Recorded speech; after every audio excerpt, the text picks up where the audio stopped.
Hello everyone, this is Moshe, the Electric Israeli, and today I want to talk about, it's a very important issue, even though I'm bringing it up because of a really sad occasion.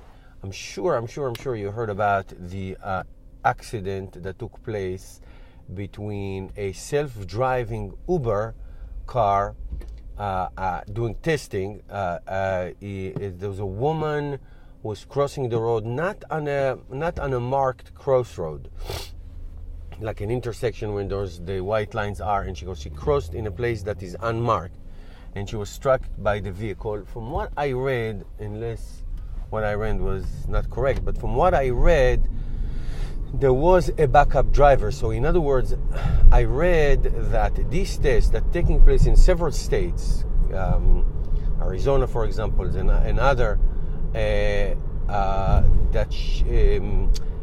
tests are conducted with autonomous self-driving car, but there is a driver there just for a backup, and I'm not sure why didn't this driver take over. Did she jump between two cars? I don't know all the details.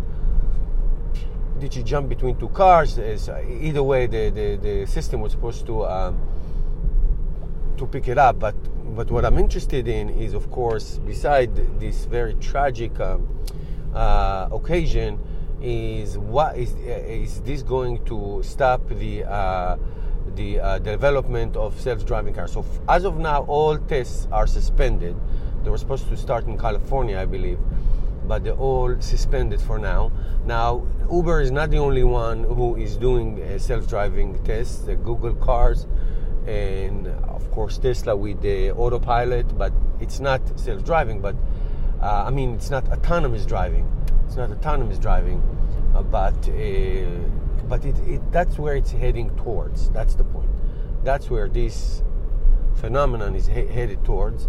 And look, of course it's sad. Of course you feel your heart goes out, but I don't think there's any stopping for this, and I don't think it's maybe a bump on the road, and investigation will take place, and whatever needs to be done.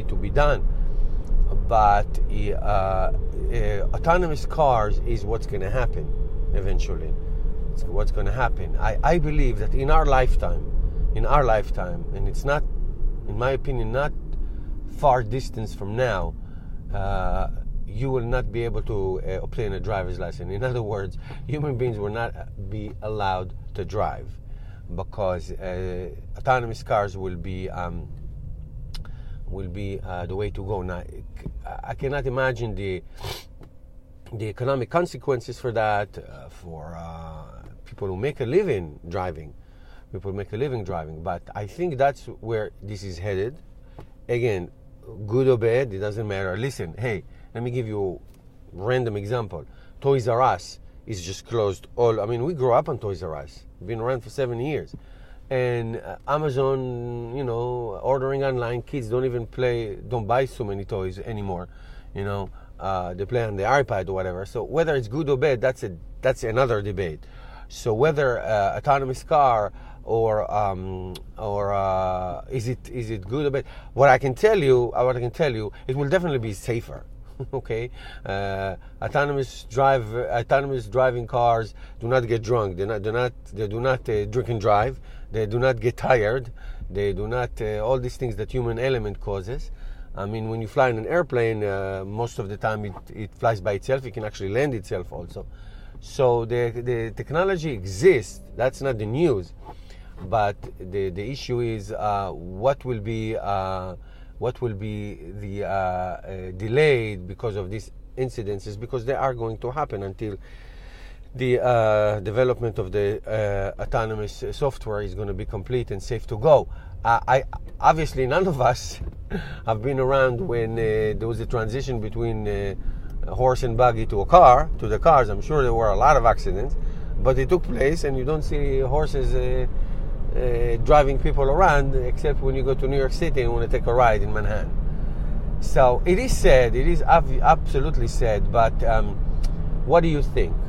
Where is this should go? Should we go autonomous? I really think I'm all for innovation and technology, and I understand that is going to have accidents and they are unfortunate. But you know, when an airplane crash, doesn't mean that we don't fly airplanes anymore. We do it. Give me your opinion, guys. Moshe, the Electric Israeli, and subscribe to my channel. And I'll see you next time with another episode.